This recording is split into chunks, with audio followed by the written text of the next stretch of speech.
The broadcast is now starting. All attendees are in listen-only mode. Good afternoon, everyone. I just wanted to welcome you to our webinar, which is Caregiving, Aging, and Long-Term Care Insurance. And I'm Deborah Cartiser from 12 Points Wealth Management, and I just want to give some attendees a couple of minutes to join us here. So all of you will be muted, and we have a question box. We'd love to have you submit questions on anything that we comment on or things that come up from your life and your world. Please write in the comment box and we can ask your questions throughout our time today. So thanks very much for joining us. I'm going to go till about 12:02 and then we'll get started. Okay, sounds great. I feel like we should have music playing in the background. I know.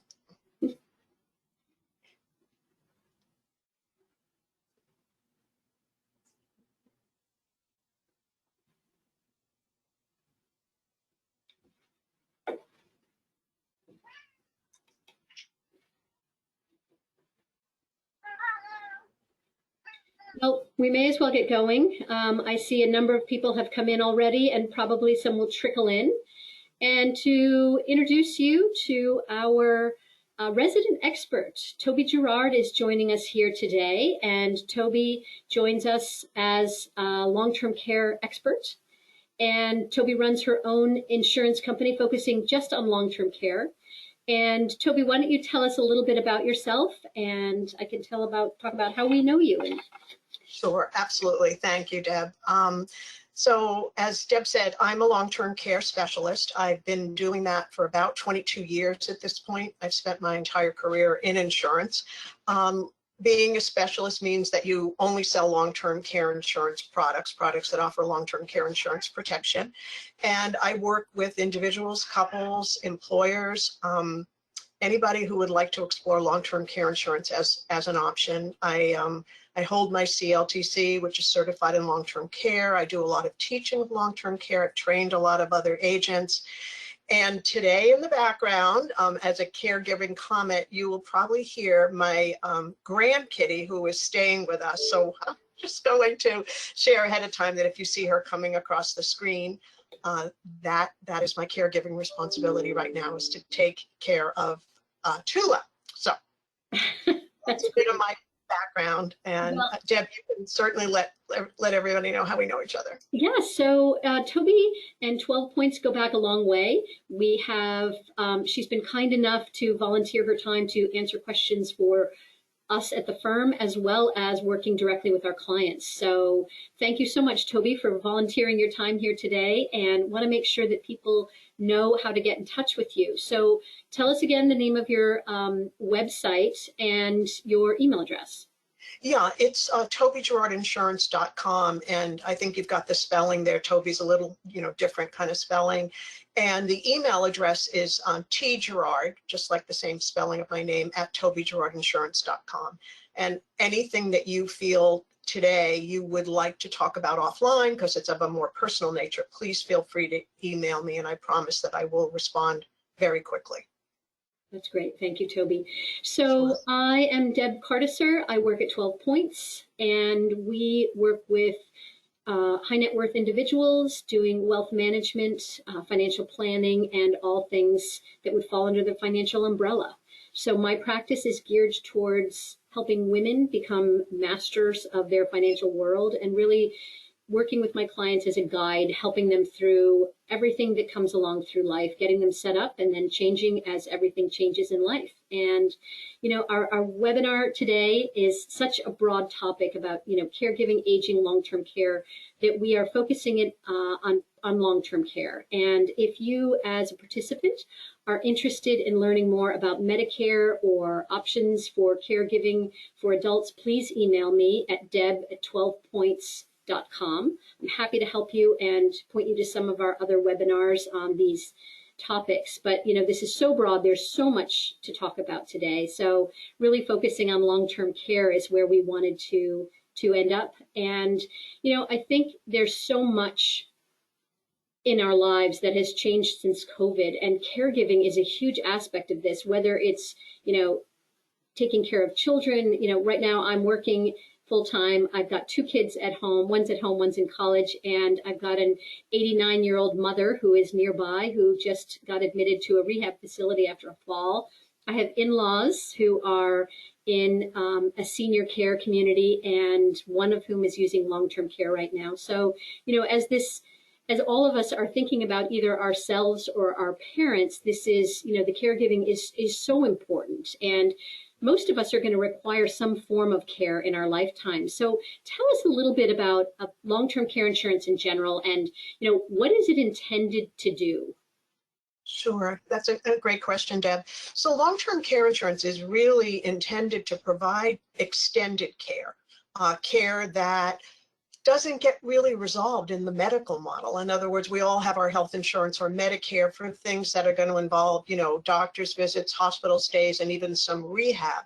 But when you get into a condition that doesn't get better and it remains chronic and you need extended care either at home, at an adult day, assisted living, nursing home, or even hospice, you're really in long-term care land. And that's what the policies today are designed to cover, is care in any of those settings. Okay, yeah. There's so many different types of care and for different needs, as you went into a little bit, and the costs of them are wildly different. Right. For our clients, we run projections for them, and nobody can predict the future. Otherwise, my job and your job would be a whole lot easier, as would all the participants out there who are listening to this. We'd know what to do and we would take care of it. So, looking at long-term care, we typically recommend long-term care for our clients who are, say, about 1 million to probably around 8 million at this point with inflation. And, long-term stay in a nursing facility can have a grave financial impact. So let's talk about percentages. Who's going to need care, and what's our likelihood of needing that? Sure. Well, I think the government releases figures that says by the time someone reaches age 65, 70% of those people will need care. But care could be less than a year. It could be more than 5 years. I mean, the Alzheimer's and the dementia claims are the longest. I mean, we, meaning the insurance companies, the longest claim they're paying now is a dementia claim, and it's more than 20 years. But women need care for longer than men. The average is 3.7 years. Men, it's 2.2 years. But we will also say that a third of the people will never need care, but there's going to be 20% of the people, 1/5 of us, that are going to need care for more than 5 years. So, we're really talking about something that could devastate anybody's financial or estate plan if we don't at least look at long-term care insurance and see if it's something that makes sense. Yeah. And, even the people who are self-insuring, who are over that, 8 to 10 million range, even they look to this as a necessary part of their plan, because they don't want to have to be paying out exorbitant sums year after year for this extra care. So it's, really something that's important to everybody. So Correct. you can't just decide to start a long-term care policy. You can't just, your 80 some odd year old mother can't just decide, wake up one morning and they're going to start their policy and start it paying because they don't want to anymore. Let's talk about the triggers that allow someone to start using their policy and, what's involved with that. Sure. So there's really 2 basic avenues that people can claim under their policies. I would call them the physical and the cognitive. The physical way that people claim under policies is that they are impaired or unable to do 2 out of 6 activities of daily living, with an expectation that that's going to last at least 90 days. And the reason that expectation of 90 days is in there, if they're going to get well sooner than that, it's really going to fall under the medical model more so than long-term care. Again, we're talking chronic and extended. So 2 out of 6 with an expectation it'll last at least 90 days. The 6 ADLs, activities of daily living, are all consistent with all long-term care insurance companies today. So it doesn't really matter where you look, what state you're in. And I'll do them in alphabetical order just because it's easier to remember. There's bathing, there's continence, there's dressing, there's eating, there's toileting, and there's transferring. So bathing, continence, dressing, eating, toileting, and transferring. Those are your 6. Now, that's going to fall within the physical path, the functional ability. It may very well be that the person doesn't have any physical concerns but they have cognitive impairment. Mm. And so the contract language specifies severe cognitive impairment. And again, not mild, not moderate, not I found myself in a room and I don't know why I'm there. You know, someone who really has a diagnosis already, they've met with a neurologist, they've done all the standardized testing, and they have a diagnosis of Alzheimer's or another form of dementia. That's going to be severe cognitive impairment. Mm-hmm. And how does somebody spring that? So now they've got one of these conditions, they've got several of them, and how do they go about then saying, you know, I'm impaired enough that I require these skills? Does a doctor get involved in that, or? It really depends on a company. You know, every one of them, I would say, processes the claim a little bit differently, but suffice it to say, they're going to have to complete a claim form, whether it's online or intake over the phone or hard copy. But the first thing would be to actually call the insurance company and say, I think I need to file a claim. And then they're generally going to do some intake over the phone about that. With most companies, they're going to go back for medical records. We have seen with the pandemic a little bit of a change. You know, there are many companies that send out a nurse to actually do an assessment. Some companies have gone to telehealth to do that assessment. But in order to have a claim approved, there has to be some valid information that's available, whether it is the medical records from the doctor, whether it is that assessment, something, in that vein, so that they could then become what we say is eligible for benefits. And once you're eligible for benefits, then you have to meet your elimination period. That is your deductible. Mm-hmm. And you can select, when you're first looking at long-term care insurance, what you would like that deductible to be. Shorter, longer, you have a lot of choices, and the price point goes up and down accordingly. Once you've met your elimination period, then you start receiving benefits, and then your premium is waived. You no longer pay your premium when you're on claim. Those are the policies today. You may have some people out there, parents' policies and things like that, where the premium wasn't always waived, but the policies today, the premium is waived once you're on claim. Okay. I've seen people try to work with family members and get family members to be paid. Sister Susie is unemployed right now and mom needs some care. Can Susie get paid for this? And let's just build that into the plan. Mom won't need much. Susie's going to take care of her. But that doesn't always work. So let's talk a little bit about family members as caregivers. Sure. So, and I like to be clear and say, yes and no, where there is a yes or a no. With long-term care insurance, it really depends the product that you buy with what company. We do have some companies that pay the benefit 100% in cash. And what that means is you can use anyone you would like to provide your care as long as you're eligible for benefits. In other words, you've met the definition of a claim, either the 2 out of 6 or the severe cognitive impairment. You would then be able to use a family caregiver if you'd like. I mean, we call that informal care. Or you could certainly use a paid caregiver. That's more reimbursement for professional services. But if somebody really, really wants to use a family member, they're going to need to be looking at products that have a cash benefit.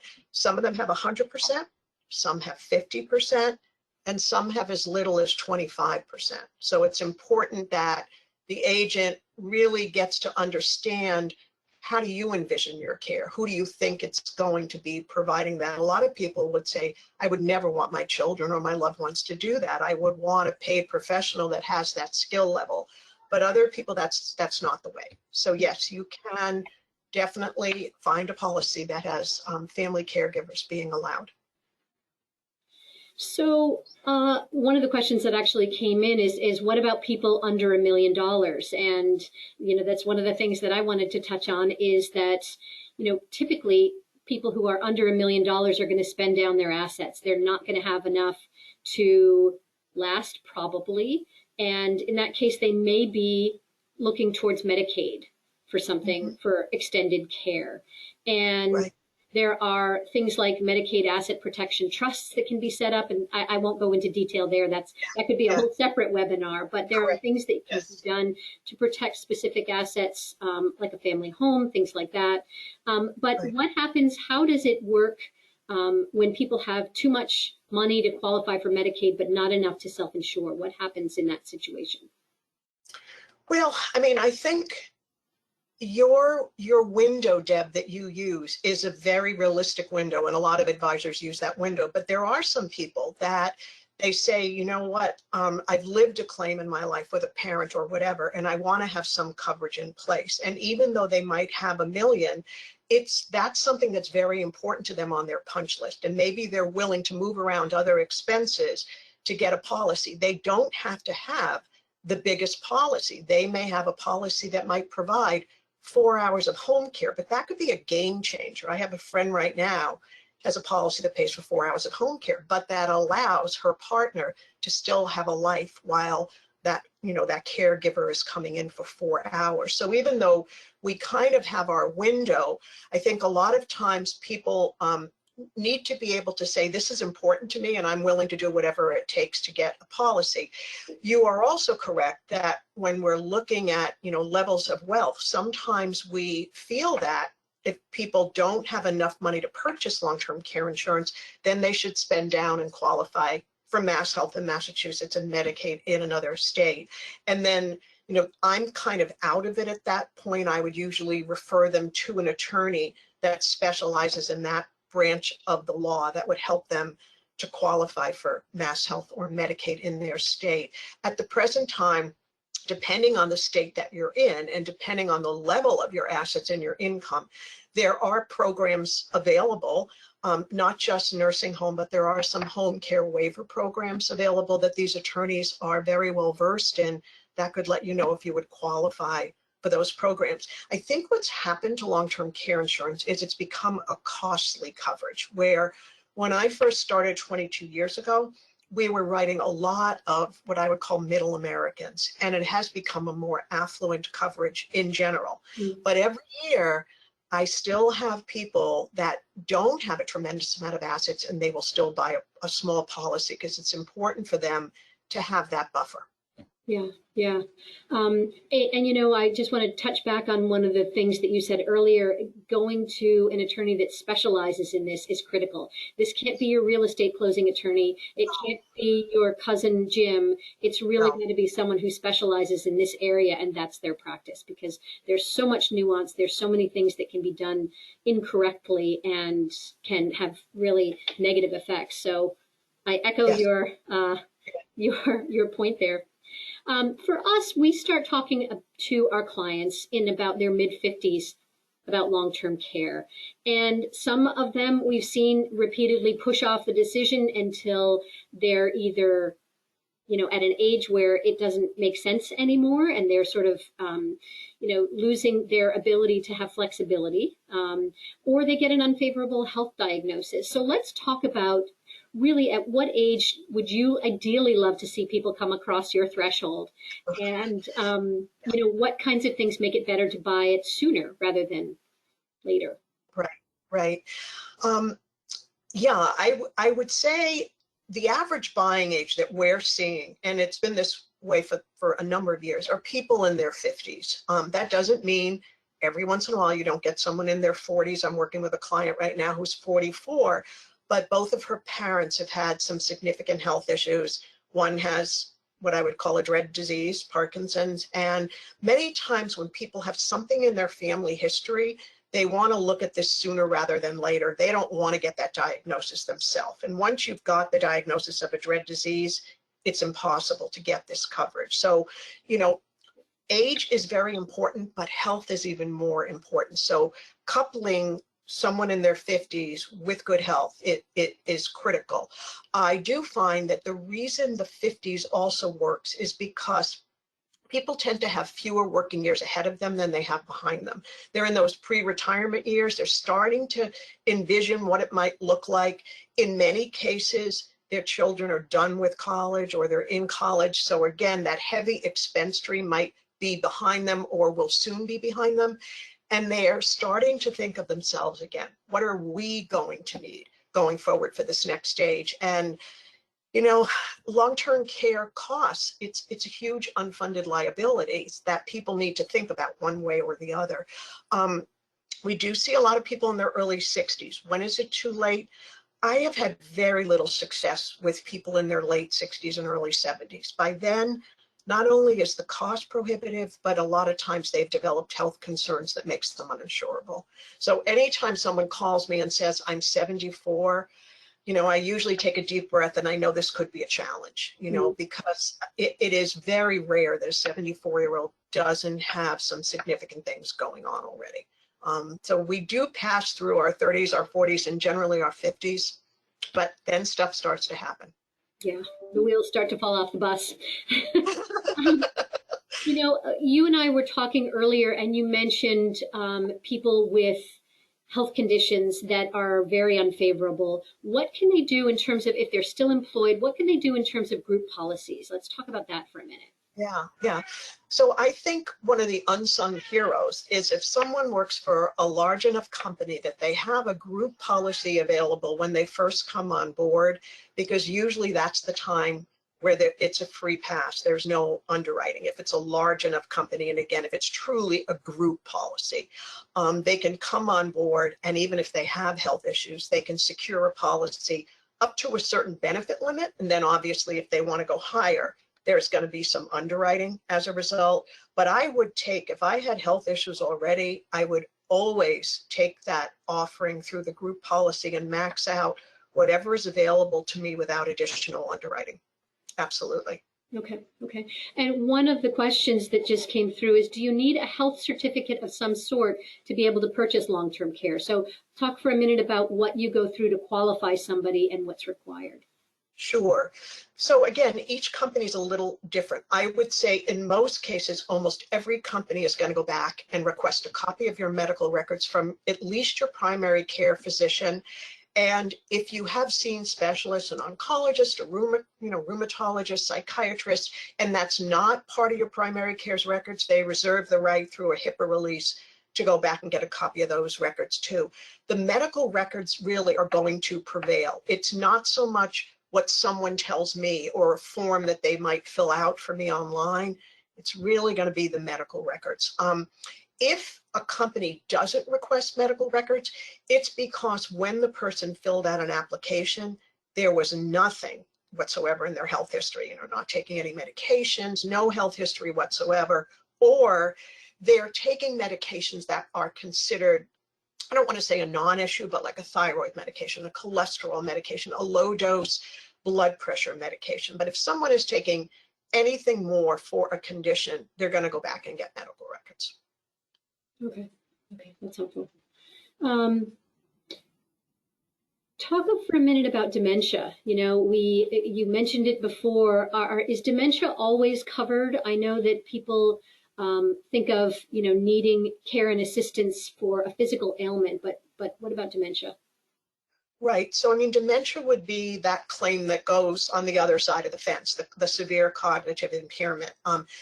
Those claims are always covered. They are lengthy in nature. The average dementia claim is 6 years. Certainly there are some shorter, there are some longer, but we all know it's an epidemic. Everybody knows somebody who knows somebody who knows somebody that, that is suffering from, these cognitive dread diseases. The different forms of dementia, and Alzheimer's is just one form of dementia.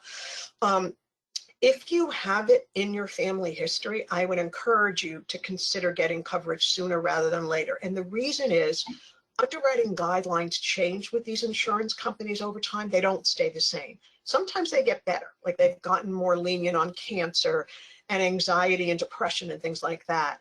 They've gotten tougher on the dementia. So if someone has one parent who has dementia, they themselves might already have the benefit limited for them that they might want to actually purchase. If someone has two biological family members with dementia, that could be a game changer with a lot of different companies. So it's very important to know, are we talking, and they do, the phraseology is usually immediate biological family members, which is mother, father, sibling. We're not looking at grandparents, mother, father, sibling. The hybrid companies are more lenient to that family history than the traditional long-term care insurance companies are. Okay, that's good to know. So let's assume that we have some of our attendees today who are thinking about coverage for themselves or maybe a youngish parent. So Yeah, what kind of coverage, how much coverage is the right amount? How do you help guide them through that decision and that process? sure. Well, I would say, first of all, it's you and the wonderful financial advisors of the world. And I believe everybody should have a financial advisor because, to try to go through that planning process without an advisor is really, things could implode. Most financial advisors that we work with give us that guidance. So they may say to me, Toby, this client has this level of wealth, and we're recommending that they insure 50% of the cost of care. So we can easily provide statistics and links for anybody to look up the cost of care. As an example, you could just Google Genworth, Genworth, cost of care survey, and you'll find the 2021 numbers. You could Google Mutual of Omaha cost of care survey. You'll find the numbers. You can look it up by state. You could look it up by the state you're in now or the state you think you might be in retirement. Get an idea of the cost of care, and then your advisor, knowing your wealth profile, will make a recommendation as to what they feel you should be covering, what percentage of the risk. When we look at long-term care insurance, it is not cookie cutter. So for everyone that's on this session, you may pick a totally different plan design because your profile is very, very different. The premiums are done according to age, gender, marital or partner status, and health. So again, a 48-year-old could be a married 48-year-old. It could be a female 48-year-old. It could be a healthy 48-year-old. So it really is all about the unique profile of that person. And then what do they decide to buy? You can buy a very small policy, like we talked about earlier, that just might cover a few hours of care, or you could buy the most robust policy out there that could almost break the bank and become the most expensive item in your budget. But we really work with the advisors like yourself, Deb and Dave and Greg, and we put together customized spreadsheets and we review the numbers, and then people then zero in on what they feel they can comfortably put in their budget. That's great. Yeah. As part of our upfront process, we go through with our clients, as you know, the projections and looking at how things look for their retirement. We've got things, increased for inflation. We're looking at their regular expenditures and then what's likely to happen and how. And Right. so we build in some of those variables. And call from Scope SA. Sorry. Okay, that's not me. Okay.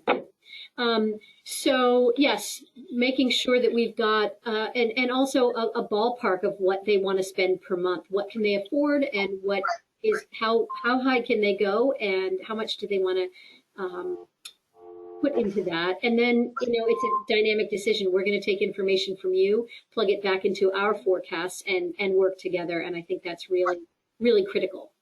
Exactly.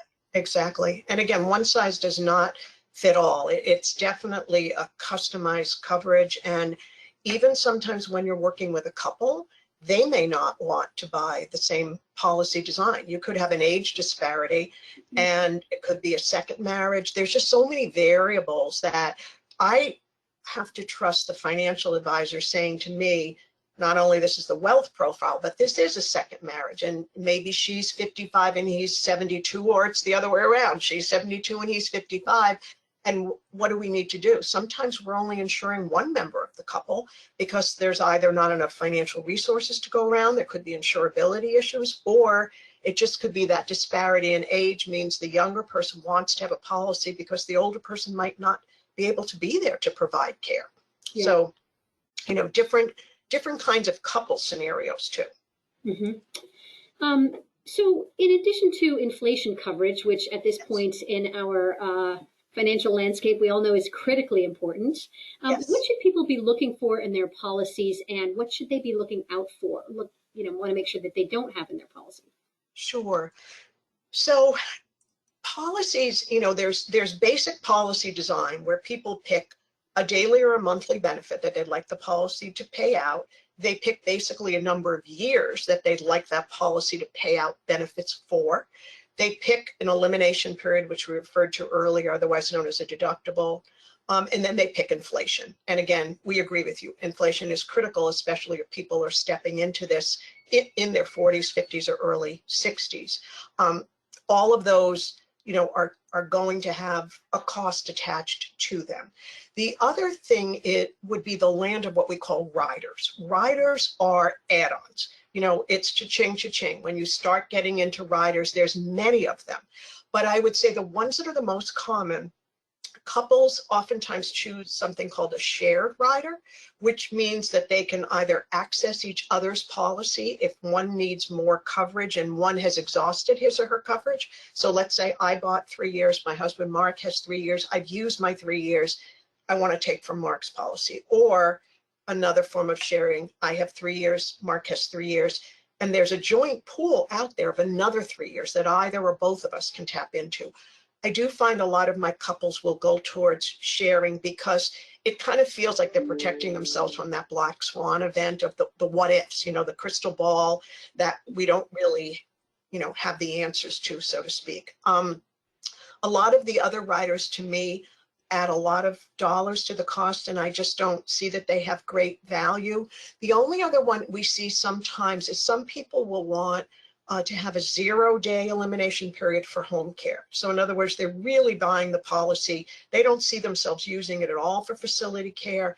And they would like to know that it's going to kick in from day one for home care. So that rider is called 0-day elimination period, or otherwise called home care elimination period. It basically takes whatever else you'd have and it makes it a 0 for home care. But again, there is a cost for that. Yeah.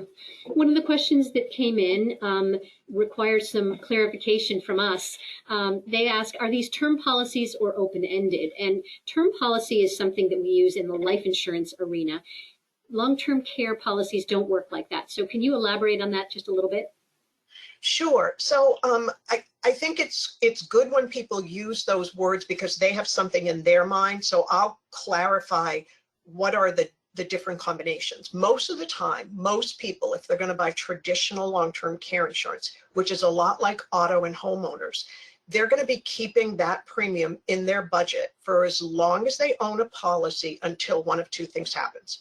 They either die or they go on claim. And remember, I mentioned earlier, the premium is waived when you're on claim. So if I start my policy at 55, I go on claim at 85, I've paid premiums for 30 years and then my premium is waived. Can I pay my policy up sooner? Can I have a defined term? Yes, you can. There are some policies that can be paid up in one premium payment called a single pay. You can have some policies that are paid up in 5 premiums over 5 years, or a 10 pay, or even a 20 pay. There's some different combinations out there. But in traditional long-term care, the majority are this ongoing lifetime pay. It's only when we get into the hybrid space that we see people that are, I would say, accelerating their payments and doing it quicker. They want to get it done 10 years, 5 years, or once. I'll just give you an example. I'm working with a couple now. They're 55. They would like to have their premiums paid up by the time they retire. So we're looking at options where they could do a 10 pay, and they'll coordinate it. These are their high-end working years, their high-end earning years, but then they want to be done with it and not bring that cost into retirement. So that might be a 10 pay, or to use the term policy for 10 years, they would pay for 10 years. But the insurance, it doesn't affect the insurance coverage. It's simply the payment period for those premiums. It's the payment mode, exactly. It's an accelerated payment mode. The coverage is the coverage. The coverage will continue to grow with inflation. And with almost every company, the coverage still grows with inflation even while they're on claim. So that's important to know too. So it's really just, the two kinds of products today, the major two kinds of ways to have long-term care insurance are either traditional long-term care, that's like auto and homeowners, has no value, there's nothing at the end of the rainbow if you don't use it, or hybrid long-term care insurance, which combines long-term care insurance with life insurance. So if you don't use it for long-term care, it does pay a death benefit to whoever you name as your beneficiaries. So another question that has come up with our clients as they think about retirement, and a child moves to another state and they think, oh gosh, I've got my long-term care insurance here in Massachusetts, but I want to move to Arizona where my son just set up camp with his family. What can I Yes, do here? sure. So the good news is all of these policies, all of them are portable within the United States, all of them. When I mentioned earlier that idea of Genworth cost of care study or Mutual of Omaha cost of care study, the reason I mention that is because if we're here in Massachusetts, this is a very expensive cost of care state. You will get a lot more bang for your buck in some of the other states because their cost of care is so much lower. So your policy absolutely goes with you. What becomes pivotal to me is when we're dealing with clients who are international in nature or global in nature, and they say, I want to be able to go back to France. I want to go back to the UK. I'm going back to Israel.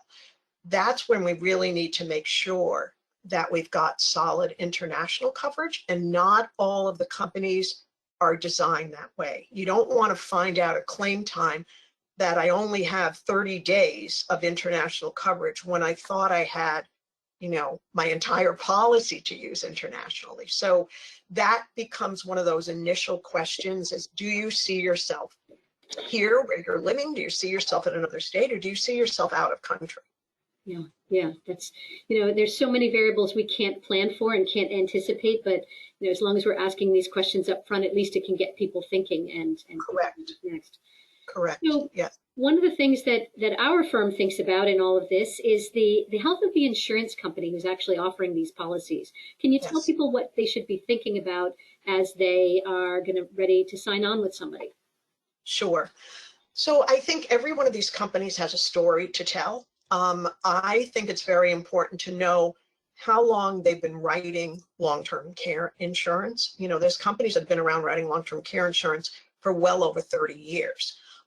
There are companies that are newer to the space, but they might have had a relationship with a third-party administrator that has been doing it for 30 years. And now they've taken the people from the third-party administrator, and they're the people that are now running the long-term care book for a company that might be newer in the space. So we do have some newer companies in the space that have had a strong background. The founding fathers and mothers, so to speak, have a very strong actuarial background in long-term care insurance, but the company itself might not be writing long-term care insurance as some of the others. But again, they don't have any bad business on their books. Then we have companies that have been doing this for more than 30 years. They've had a lot of business on their books, and some of it, is claims worthy. So a different history. I also look at the financial ratings. I mean, obviously that's very, very important. I want to make sure that they've got something called a really high COMDEX, COMDEX. That's an amalgamation of all the rating services that rate insurance companies. And I like to see that my companies, if at all possible, are in the 90s. From 0 to 100, I'd like to see them in the 90s for their COMDEX. And the agent should be able to tell you the story of every single company. Absolutely. If they can't tell it, there's something wrong. The company has been writing long-term care insurance for how long? Their COMDEX is X, approximately how many claims have they paid, things like that. The one thing just to comment on too, Deb, I hear this a lot. They'll say, so-and-so company is out of business. And I like to clear that up because there are a lot of companies out there that no longer write new business. It doesn't mean they're out of business. They're paying claims, they're administering claims, they're handling customer service requests. But when you hear a name like GE Capital, John Hancock, MetLife, Allianz, Unum, Transamerica, they are not out of business. They're out of the business of writing new business. So that is an important clarification. They're not insolvent. Nothing happened to them. They didn't go away. They just made a business decision to no longer write new business. Okay. Well, Toby, I want to thank you for coming today and sharing your expertise and your great wealth of knowledge with people. You've provided a huge wealth of information, and so appreciative of your time. And again, I just wanted to go through and let people know how to reach you to get questions answered and become clients or whatever it is they need to do, you're at TGERARD at Toby, TOBE, GerardInsurance.com. Correct. That's great, Deb. And your Yeah. website is tobygerardinsurance.com with no W's in front of it. And I want to make sure that people have access to you. You have a great, just from our experience working with you, a great way with clients and expertise in the field that's phenomenal. So thank you for that. And really appreciate your time today. So we will have this recorded, and if people want to access it, they can. And I don't see any other questions here. So we can sign off. So thank you so much, Toby. Really appreciate your time. My pleasure. Thank you for having us and for having Tula in the background running around. Thank you. I appreciate the time as well. Okay, thanks so much.